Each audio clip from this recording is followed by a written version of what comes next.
Training ಆಯ್ತಾ ಒಳಗಡೆ? Training ಅದಲ್ಲ. ಈಗ ಟ್ರೈನಿಂಗು ನಾನು ನೀವು ಬಾವಿಗೆ ಬಂದಿರಲಿಲ್ಲ, ಸೀಟಿಗೆ ಹೋಗಿ ಮಾತಾಡುವ. ಇಲ್ಲ ಒಂದೇ ನಿಮಿಷ ಅಧ್ಯಕ್ಷರೇ, ನಾವು ಧರಣಿ ಮಾಡಿರುವಂಥ ವಿಚಾರ ರಾಜ್ಯದ ಜನರಿಗೆ ಸಂಬಂಧಪಟ್ಟಂಥ ವಿಚಾರ ನಾವು ಮಾಡಿರೋದು. ತಾವು ನನಗೆ ಒಂದು 2 ನಿಮಿಷ ಬಿಟ್ಬಿಡಿ. ಇಷ್ಟೊತ್ತೇ ಬಿಟ್ಟಿದ್ದೀರಾ, ಇನ್ನು ಇದು ಮುಗಿಬೇಕಲ್ಲ. ತಾವು ಆ ಸ್ಥಾನದಲ್ಲಿ ಕೂತಿದ್ರಿ, ನಾವು ತಮ್ಮನ್ನ ನ್ಯಾಯಾಧೀಶರು ಅಂತ ತಿಳ್ಕೊಂಡಿದ್ದೀರಿ. ನ್ಯಾಯಾಧೀಶರು ಅಂದರೆ ಏನಾನ ಆದೇಶ ಮಾಡಿದ್ರೆ ಅದು ಕಾನೂನು. ತಾವು ಏನು ಹೇಳಿದ್ದೀರಾ ಅಂತ ಹೇಳಿದ್ರೆ, ಅಧ್ಯಕ್ಷರು ಮಾನ್ಯ ಮಹೇಶ್ ತೆಂಗಿನಕಾಯಿ ಅವರೇ ನೀವು ಹೇಳಿರೋದು, ಮಾನ್ಯ ಮಹೇಶ್ ತೆಂಗಿನಕಾಯಿ ಅವರೇ, ಮಾನ್ಯ ಸಚಿವರು ಆಗಸ್ಟ್ ತಿಂಗಳವರೆಗೆ ಕ್ಲಿಯರ್ ಮಾಡಿದ್ದೇವೆ ಎಂದು ಹೇಳುತ್ತಿದ್ದಾರೆ. ನೋಟ್ ಮಾಡ್ಕೊಳ್ಳಿ, ಅಲ್ಲಿಗೆ ನಿಲ್ಲಿಸಿ ಒಂದು ನಿಮಿಷ. ಎಂದರೆ ನೀವು ಹೇಳಿರೋದು ರೆಕಾರ್ಡ್, ನೀವು ಕೊಟ್ಟಿರೋ ರೆಕಾರ್ಡ್ ತೊಗೊಂಡಿದ್ದೀನಿ. ಎಂದರೆ ಫೆಬ್ರವರಿ ಮತ್ತು ಮಾರ್ಚ್ ಮಾಹೆಯನ್ನು ಒಳಗೊಂಡಂತೆ ಕೊಟ್ಟಿದ್ದೇವೆ ಎಂದು ಅರ್ಥ. ತಾವು ಹೇಳಿರೋದು ಆ ಪೀಠದಿಂದ. ತಮಗೆ ಗೌರವ ಹೋಗ್ತೈತೆ ಇವೆ, ನಮಗಲ್ಲ, ತಮಗೆ. ಮತ್ತು ಯಾರು ಫಲಾನುಭವಿಗಳಿದ್ದಾರೆ ಅವರು ಎಷ್ಟೋ 1,25,00,000 ಜನ ಅವರು ಕಾಯ್ತಾ ಇದ್ದಾರೆ. ಬರ್ತೈತೆ ಯಾವ ಲಕ್ಷ್ಮಿ ಅದು ಗೃಹಲಕ್ಷ್ಮಿ ಬರ್ತೈತೆ, ನಮ್ಮ ಮನೆ ಗೃಹಲಕ್ಷ್ಮಿ ಬರ್ತೈತೆ ಅಂತ ಕಾಯ್ತಾ ಇದ್ರು. ಬಂದಿಲ್ಲ, ಮಾರ್ಚಲ್ಲಿ ಬಂದಿಲ್ಲ. ಮತ್ತೆ ನಮ್ಮ ಸದಸ್ಯರು ಏನು ಕೇಳಿದ್ರು ಮೇಡಮ್ ಅವರೇ ನೀವು ತಪ್ಪು ಹೇಳ್ತಾ ಇದ್ದೀರಾ, ಕೊಟ್ಟಿಲ್ಲ ಅಂತಂದ್ರು. ನಾನು ಅದನ್ನು ಓದ್ತೀನಿ ತಾಳೆ, ಅದನ್ನು, ಯಾಕಂದ್ರೆ ಸದನಕ್ಕೆ ಗೌರವ ಇದೆ. ಇಲ್ಲಿ ನಮ್ಮ ಡೆಪ್ಟಿ CM ಅವರು ಎಲ್ಲ ಮಂತ್ರಿಗಳೆಲ್ಲ ಇದ್ದಾರೆ. ಅವ್ರ ಮಾತಿಗೆ 3 ಪೈಸದ ಬೆಲೆ ಇಲ್ದಂಗೆ ಆಗೋಗ್ತೈತೆ. ಆಮೇಲೆ ಇದೇನಾನ ಒಂದು ಹೆಚ್ಚು ಕಮ್ಮಿ ತಾವೇನಾನ ತಪ್ಪು ರೂಲಿಂಗ್ ಕೊಟ್ರೆ ಇಡೀ ಸದನಕ್ಕೆ ಅಗೌರವ ಆಗ್ತದೆ. ಅದಕ್ಕೆ ನಾ ಹೇಳಿದೆ, ಒಂದೇ ನಿಮಿಷ, ಇಷ್ಟೊತ್ತು ಸುಮ್ಮನೆ ಇದ್ದೀರಾ, 1 ಅವರ್ ಸುಮ್ಮನೆ ಚೇಂಬರ್ ಅಲ್ಲಿ ಬ್ರೀಫಿಂಗ್ ನೋಡಿದೆ. ನಾನು ಬಂದಿದ್ದೆ ಬ್ರೀಫಿಂಗ್, ಅದಕ್ಕೆ ನಾನೇ ಬಂದ್ಬಿಟ್ಟೆ ಆಚೆ. ಶ್ರೀಮತಿ ಲಕ್ಷ್ಮೀ ಹೆಬ್ಬಾಳ್ಕರ್ ಅವರು, ಮಾನ್ಯ ಅಧ್ಯಕ್ಷರೇ, ಈ ಸಾಲಿನಲ್ಲಿ ಆಗಸ್ಟ್ ಮಾಹೆಯವರೆಗೂ ಕ್ಲಿಯರ್ ಮಾಡಿದ್ದೇವೆ ಎಂದು ಹೇಳುತ್ತಿದ್ದೇನೆ. ತಾವು ಫೆಬ್ರವರಿ ಮತ್ತು ಮಾರ್ಚ್ ಎಂದು ಹೇಳುತ್ತಿದ್ದೀರಿ. ಮಾನ್ಯ ಸದಸ್ಯರೇ, ನಾನು ಹೇಳುವುದನ್ನು ಸ್ವಲ್ಪ ಅರ್ಥ ಮಾಡಿಕೊಳ್ಳಿ.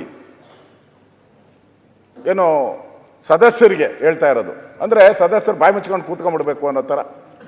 ಸ್ವಲ್ಪ ಅರ್ಥ ಮಾಡ್ಕೊಳ್ಳಿ ಅಂದ್ರೆ ಅರ್ಥ ಆಗಲ್ಲ ಅಂತ ಸದಸ್ಯರಿಗೆ. ಇಷ್ಟು ಹೇಳಿದ್ಮೇಲೆ ನಮ್ಮ ಸದಸ್ಯರು ಆಗಸ್ಟ್ವರೆಗೆ ಕ್ಲಿಯರ್ ಮಾಡಿದ್ದೇವೆ ಎಂದು ತಮಗೆ ಹೇಳ ಬಯಸುತ್ತೇವೆ. ಇಷ್ಟಾದ ಮೇಲೂ ತಾವು ರೂಲಿಂಗ್ ಕೊಟ್ಟ ಮೇಲೂ, ರೂಲಿಂಗ್ಗೆ ನಮ್ಮ ಪ್ರಕಾರ ತಾವು ಆ ಸ್ಥಾನದಲ್ಲಿ ರೂಲಿಂಗ್ ಕೊಟ್ಟಿದ್ರ. ಇಷ್ಟಾದ ಮೇಲೂ ಕೂಡ ಸರ್ಕಾರ ಇದುವರೆಗೂ 3 ದಿನ ಆಯಿತು. ನಾವು ಫಸ್ಟ್ ಡೇ ಕೇಳಿದ್ರಿ ನಿಮ್ಮನ್ನ, ನಾಳೆ ಅಂತ ಹೇಳಿದ್ರಿ. ನಾವು ಸ್ಪೀಕರ್ ಚೇಂಬರ್ಗೆ ಬಂದು ತಮ್ಮನ್ನ ಮಾತಾಡಿದೆ ನಾನು ಸ್ಪೀಕರ್ ಹತ್ರ. ಇಲ್ಲ ನಾನು ನಾಳೆ ಕರೆಸ್ಬಿಡ್ತೀನಿ ಅಂದ್ರಿ. ನಾಳೆ ಹೋಯ್ತು, ತಿರ್ಗಿ ಮತ್ತೆ ಇವತ್ತು ಬಂತು, ಇವತ್ತೂ ಇಲ್ಲ, ಸದನಕ್ಕೆ ಬರ್ತಾ ಇಲ್ಲ. ನಮಗೆ ಇವಾಗ ಕೊಟ್ಟಿರೋ ಮಂತ್ರಿಗಳ ಉತ್ತರ ಅದು 5,000 ಕೋಟಿ ರೂಪಾಯಿ ಬೆಲೆ 5,000 ಕೋಟಿ ಅದು ಪ್ರತಿ ತಿಂಗಳಿಗೂ ಅದು 2,480 ಕೋಟಿ ಕೊಡಬೇಕು. 2,480 ಕೋಟಿ ಪ್ರತಿ ತಿಂಗಳು, ಅಂದಾಜು 5,000 ಕೋಟಿ. ಎಲ್ಲೋಯ್ತು ದುಡ್ಡು? ಯಾರಾದರೂ ತಾವು ಅಧ್ಯಕ್ಷರೇ, ಈಗ ನಾನು ಹೇಳೋದು, ತಾವು ಮಂತ್ರಿ ಆಗಿರ್ತೀರ, ಸದನದಲ್ಲಿ ತಾವು ಸ್ಪೀಕರ್ ಆಗಿ ನಡೆಸಿರ್ತೀರ. ಈಗ ಜನವರಿ ಕೊಡ್ತೀರಾ, ಹಿಂದಿನ ಡಿಸೆಂಬರ್ ಕೊಡ್ತೀರಾ, ಜನವರಿ ಕೊಟ್ಬಿಡ್ತೀರಾ. ಜನವರಿ ಆದಮೇಲೆ ಡೈರೆಕ್ಟಾಗಿ ನೀವು ಏಪ್ರಿಲ್ಗೆ ಹೆಂಗೆ ಹೋಗ್ಬಿಡ್ತೀರಾ? ಯಾವ ಕಾನೂನು ಹೇಳಿ? ಇಂಥ ಕಾನೂನಲ್ಲಿ ಹಿಂಗೆ ಗ್ಯಾಪ್ ಕೊಟ್ಕೊಂಡು ಹೋಗ್ಬೋದು ಅಂತ ಯಾವುದಾದ್ರೂ ಇದೆಯಾ? ಆಶ್ಚರ್ಯ ಬೀಳ್ತಾರೆ ಎಲ್ಲರೂ. ನನಗೆ ರೂಲಿಂಗ್ ಪಾರ್ಟಿ ಸದಸ್ಯರು ಭಾಳ ಜನ ಸ್ನೇಹಿತರಿದ್ದಾರೆ. ಅವರು ಹೇಳಿದ್ರು, ಅಣ್ಣ ಅದು ಹೆಂಗಣ್ಣ ಅಂತ ನನ್ನೇ ಕೇಳ್ತಾರೆ. ನನಗೆ ಅರ್ಥ ಆಗಿಲ್ಲ ಅಂತ ನಾನು ಹೇಳಿದೆ. ಇದು ಹೆಂಗೆ ಸಾಧ್ಯನಾ? ಇದು ಒಂದು ಸರ್ಕಾರ, ಎಷ್ಟು ಜನ IAS IPS ನಾವು ಓದಿ ಓದಿ ಓದಿ ಓದಿ ನಮ್ಮನ್ನು ತಲೆ ತಿಂದಾಕ್ತಾರೆ. ಈ IAS ಅವರು IPS ಅವರು ತಿಂತಾರೆ ಅಂದ್ರೆ ಅಷ್ಟು ತಲೆ ತಿಂತಾರೆ. ಇದ್ರಾಗ ತಲೆ ತಿನ್ನಕ್ಕೆ ಮಂತ್ರಿನ ತಲೆ ತಿನ್ನಕ್ಕಾಗಿಲ್ಲ ಅವ್ರ ಕೈಲಿ, ಹೇಳ್ಬೇಕಲ್ಲ. ಇಲ್ಲ ಮಂತ್ರಿ ನೆನ್ನೆ ತಾವು ನನ್ನ ಹತ್ರ ಬಂದಾಗ ನಾನು ಮಾತಾಡಿದೆ ನಿಮ್ಮ ಹತ್ರ. ಮಂತ್ರಿ ಏನು ಹೇಳ್ಬೇಕಾಯ್ತು? ಇಲ್ಲ ನಾನು ಮಹೇಶ್ ತೆಂಗಿನಕಾಯಿ ಅವರೇ, ನನಗೇನಾದರೂ ಆ ಥರ ನೀವು ಹೇಳ್ತಾ ಇದ್ದೀರಾ ಫೆಬ್ರವರಿ ಕೊಟ್ಟಿಲ್ಲ ಅಂತ, ಮತ್ತೊಂದು ಸರಿ ನಾನು ಚೆಕ್ ಮಾಡಿಬಿಟ್ಟು ನಿಮಗೆ ಉತ್ತರ ಹೇಳ್ತೀನಿ ಅಂದರೆ ಮುಗ್ದೋಗಿತ್ತು ರೀ. ಸ್ವಲ್ಪ ಅರ್ಥ ಮಾಡ್ಕೊಳ್ರಿ ಅಂತ ಹೇಳಿದ್ರೆ ಏನರ್ಥ? ಏನರ್ಥ? ಅದರಿಂದ ತಾವು ಆ ಸ್ಥಾನದಲ್ಲಿ ಕೂತ್ಕೊಂಡು ರೂಲಿಂಗ್ ಕೊಟ್ಟಿದ್ದೀರಾ. ಈ ರೂಲಿಂಗಿಗೆ ತಾವು ರೂಲಿಂಗ್ ಏನು ಹೇಳ್ತೀರಾ ಹೇಳಬೇಕು. ಮತ್ತೆ ಮಂತ್ರಿಗಳು ತಪ್ಪು ಕೊಟ್ಟಿದ್ದಾರೆ, ಅವರು ಇದಕ್ಕೆ ಉತ್ತರ ಹೇಳಬೇಕು ಫಸ್ಟು. ಮತ್ತೆ ಅವರು ಇದಕ್ಕೆ ತಪ್ಪಾಗಿದ್ರೆ ತಾವು ಈಗ ಕೊಟ್ಟಿಲ್ಲ ಅಂದರೆ ಫೆಬ್ರವರಿ ಮಾರ್ಚು ಅವರು ಕ್ಷಮಾಪಣೆ ಕೇಳಬೇಕು. ಇಷ್ಟು ನನ್ನ ಆಗ್ರಹವನ್ನು ನಾನು ಮಾಡ್ತಾ ಇದ್ದೀನಿ. ರಾಜೀನಾಮೆ ಇಡೀ ರಾಜ್ಯಕ್ಕೆ, ಇಡೀ ನನಗೆ ಬೇಡ, ನನಗೆ ಕ್ಷಮಾಪಣೆ ಕೇಳಿದ್ರೆ ಏನು ಉಪಯೋಗ ಅಲ್ಲ. ಇಡೀ ರಾಜ್ಯದ ಗೃಹಲಕ್ಷ್ಮಿಗಳು ಯಾರಿದ್ದಾರೆ 1,24,000 ಅವ್ರಿಗೆ ಕ್ಷಮಾಪಣೆ ಕೇಳಿದ್ರೆ ಸಾಕು, ನನಗೇನು ಕೇಳೋದು ಬೇಕಾಗಿಲ್ಲ ಅದಂತ ಮಾತನ್ನು ಹೇಳ್ತೀನಿ. ಆಯ್ತು, ತಮ್ಮ ತಮ್ಮ ಆಸನ ಸ್ವೀಕರಿಸಿ. ಮುಖ್ಯಮಂತ್ರಿ ಕ್ಲಾರಿಫಿಕೇಶನ್ ಕೊಡ್ತಾರೆ. ತಮ್ಮ ಆಸನ ಸ್ವೀಕರಿಸಿ, ಮಂತ್ರಿ ಉತ್ತರ ಕೊಡಿ. ಇಲ್ಲ ನಾವು ಅಲ್ಲ ಸರ್, ಉತ್ತರ ಕೊಟ್ಟಿರೋದು ಅವರು. ಅಲ್ಲ, ಉತ್ತರ ಕೊಟ್ಟಿರೋರು ಮಂತ್ರಿ, ತಪ್ಪು ಉತ್ತರ ಕೊಟ್ಟಿರೋರು ಮುಖ್ಯಮಂತ್ರಿ. ಯಾಕೆ ಅಲ್ಲ, ಮಂತ್ರಿ ಉತ್ತರ ನೀವು ಆಸನ ಸ್ವೀಕರಿಸಿ ಉತ್ತರ ನಮಗ್ ಬೇಕಾಗಿಲ್ಲ, ಮಂತ್ರಿಯೇ ಉತ್ತರ ಕೊಡ್ತಾರೆ. ನೀವು ಆಸನ ಸ್ವೀಕರಿಸಿ ಅಂತ ನಾನು ಹೇಳ್ತಾ ಇದ್ದೇನೆ. ಉತ್ತರ ಕೊಡಿ. ಇಲ್ಲೇ ಇರ್ತೀವಿ. ಇಲ್ಲ ಬೇಡ, ಎಲ್ಲೂ ಸರಿಯಾಗುದಿಲ್ಲ. ನೋಡಿ ಪ್ರತಿಪಕ್ಷ ನಾಯಕರೇ ಆಸನ ಸ್ವೀಕರಿಸಿ. ನೋಡೀಗ ಸಣ್ಣ ವಿಚಾರ ನಮ್ಮ ಆ ಒಂದು ಚರ್ಚೆ ಆದದ್ದು ಹೌದು. ಮಾತು ಸಂದರ್ಭದಲ್ಲಿ ಈಗ ಪ್ರತಿಪಕ್ಷ ನಾಯಕರೇ ಅಂಚದ್ದು ಈಗ ಮೊನ್ನೆ ಇಲ್ಲಿ ದುಡ್ಡಿನ ವಿಚಾರ ಅಲ್ಲ, ನಮಗೆ ಅವರು ಸರಿಯಾದ ಮಾಹಿತಿ ಬರಲಿಲ್ಲ ಅಂತೇಳಿ ಸಬ್ಜೆಕ್ಟ್ ಇರುವುದು ಹೌದು. ಇಲ್ಲಿ ಸೆಕೆಂಡ್ರಿ ದುಡ್ಡಿನ ವಿಚಾರ ಇರುವಂಥದ್ದು. ಆ ಒಂದು ಸನ್ನಿವೇಶ ಅಲ್ಲಿ ನಡೆದಿದೆ. ಇದರ ಬಗ್ಗೆ ನೀವು ಮಂತ್ರಿಗಳ ಬಂದು ಉತ್ತರ ಕೊಡಬೇಕಂತ ಕೇಳಿದ್ದೀರಿ. ಮಂತ್ರಿಗಳು ಬಂದು ಉತ್ತರ ಕೊಡಲಿಕ್ಕೆ ಬಂದಿದ್ದಾರೆ. ನಾನು ಹೇಳೋದು, ನೀವು ನಿಮ್ಮ ಆಸನವನ್ನು ಸ್ವೀಕರಿಸಬೇಕು. ಒಂದು ಯಾಕೆಂತ ಹೇಳಿದರೆ, ಈ ಬೆರಳು ನೋವಾದರೆ ಬೆರಳಿಗೆ ಮದ್ದು ಕೊಡಬೇಕು ಹೊರತು ನೀವು ಕೈ ತುಂಡು ಮಾಡಿದ್ರೆ ಆಗ್ತದಾ?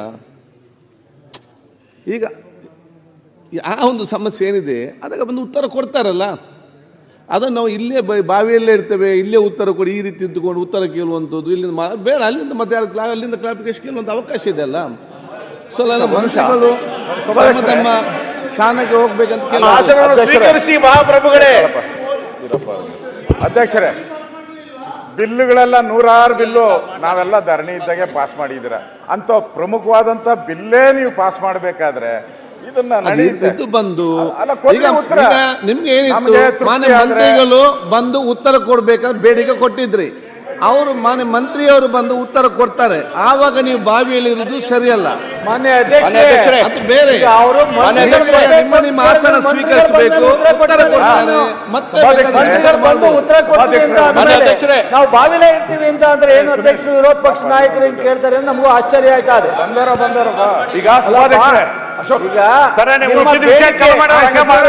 ಈಗ ಸಭಾಧ್ಯಕ್ಷ ವಿರೋಧ ಪಕ್ಷ ನಾಯಕರೇ, ನಿಮ್ ಬೇಡಿಕೆ ಸ್ಪಷ್ಟವಾಗಿದೆ. ಮಂತ್ರಿಗಳು ಬರಬೇಕು, ಉತ್ತರ ಕೊಡಬೇಕು. ಮಂತ್ರಿಗಳು ಬಂದಿದ್ದಾರೆ, ಉತ್ತರ ಕೊಡಿಸ್ತಾರೆ.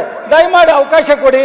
ಮಾನ್ಯ ಅಧ್ಯಕ್ಷರೇ, ಅವಕಾಶ ಕೊಡಿ ದಯವಿಟ್ಟು. ಮಾನ್ಯ ಅಧ್ಯಕ್ಷರೇ, ನೀವು ಇಲ್ಲೇ ಬಾವಿಲೇ ಇರ್ತೀವಿ ಅಂದ್ರೆ ಏನು? ಮಾನ್ಯ ಅಧ್ಯಕ್ಷರೇ, ಪಾಟೀಲ್ ರೇ, ಸನ್ಮಾನ್ಯ ಅಧ್ಯಕ್ಷರೇ, ಈಗ ಸಭಾಧ್ಯಕ್ಷರೇ, ಇಲ್ಲಿ 2 ವಿಚಾರಗಳ ಕಡೆ ಗಮನ.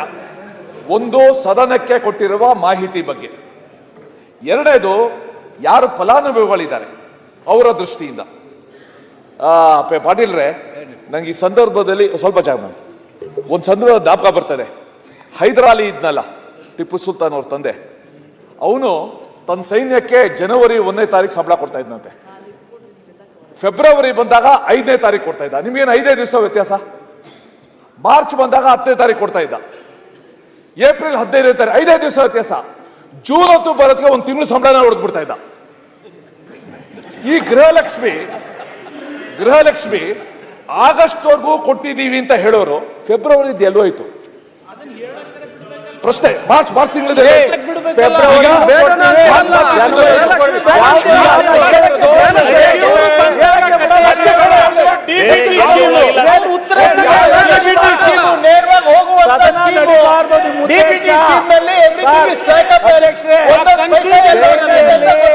ದೆಹಲಿಯಲ್ಲಿ ನಮ್ಮ ಈಗ ಸರ್ಕಾರ ಅವ್ರು ಕೇಳಿದ್ರು, ವಿರುದ್ಧವಾದಂತ ಮಂತ್ರಿಗಳು ಬರ್ಬೇಕು ಅಂತ ಬಂದಿದ್ದಾರೆ. ಪದಗಳನ್ನು ಅವಾಯ್ಡ್ ಮಾಡ್ತಾ ಇದ್ದಾರೆ. ಉತ್ತರ ಕೊಡಿ ಅಶೋಕಣ್ಣ, ಉತ್ತರನೂ ಬೇಡ ಅಂತಾರೆ. ಕೇಂದ್ರ ಸರ್ಕಾರ ನಡ್ಕೊಳ್ತಾ ಇರ್ತಕ್ಕಂಥದ್ದನ್ನ ಮುಚ್ಚಾಕ್ಲಿಕ್ಕೋಸ್ಕರ ಪ್ರತಿಭಟನೆಯನ್ನ ಮಾಡ್ತಾ ಇದ್ದಾರೆ. ಕೊಡಕ್ಕೆ ಬಿಡಿ. ಇವೆರಡು ಬಿಟ್ಟು ಎಲ್ಲ ಅಶೋಕ್ ಅವರೇ, ಇಲ್ಲ. ಮೋಸ್ಟ್ಲಿ ಹೋಮ್ ಮಿನಿಸ್ಟರ್ ಹೇಳಿರ್ಬೇಕು, ಕೇಂದ್ರದ ಹೋಮ್ ಮಿನಿಸ್ಟರ್ ಹೇಳಿರ್ಬೇಕು. ಹೇಳಿ ಅಣ್ಣ, ಕೇಂದ್ರ ಸರ್ಕಾರದಲ್ಲಿ ಉತ್ತರ ಕೊಡ್ಲಿ. ನಡೀತಾ ಇರ್ತಕ್ಕಂಥದ್ದನ್ನ ಉತ್ತರ ಕೊಡ್ಲಿಕ್ಕೆ ಬಿಚ್ಚಿಡೋಗ್ತಾರೆ ಬೇಡ ಅಂತ. ಮಾಹಿತಿ ಏನಾದ್ರೂ ತಪ್ಪು ಕೊಟ್ಟಿದ್ರೆ ಹೇಳ್ತಾರೆ, ಇಲ್ಲ ಅಂದ್ರೂ ಹೇಳ್ತಾರೆ. ಹೇಳ್ತಾರೆ. ಆಯ್ತು, ಈಗ ಒಂದು ಸೆಕೆಂಡ್. ಮಾಡಕ್ಕಾಗುತ್ತಾ? ನೀವು ಮಾತಾಡ್ತು ಒಂದು ಸೆಕೆಂಡ್. ಬಾವಿಗಳಿಗೆ ಸೆಕೆಂಡ್. ಕೊಡ್ಸೋದು ಸೂಕ್ತ ಅಲ್ಲ. ಆಯ್ತು ಮಾನ್ಯ ಅಧ್ಯಕ್ಷರೇ, ದಯವಿಟ್ಟು ಅಧ್ಯಕ್ಷರೇ